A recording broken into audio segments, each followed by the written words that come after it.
मित्रांनो, आज चिमणी दिनानिमित्त चिमणी संवर्धनासाठी आम्ही तुम्हाला काही उपाययोजना सांगत आहोत। 1.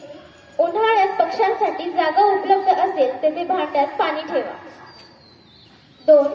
घराभोवती छोटी झाडे झुडपे लावा। 3. उपलब्ध जागेमध्ये बर्ड फीडर व कृत्रिम घरटी बसवा। 4. चिमणी संवर्धनासाठी समाजामध्ये जागरूकता निर्माण करा। 5. बागेत किंवा शेतात रासायनिक कीटकनाशकांचा वापर टाळा। 6. पतंगांसाठी नायलॉन मांजाचा वापर करणे टाळा।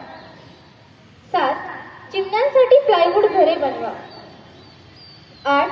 रस्त्यावर धान्य टाकू नका, ते खाताना वाहनांमुळे चिमण्यांना इजा होऊ शकते। 9. वृक्षतोड थांबवा व स्थानिक झाडांची संख्या वाढवा। धन्यवाद।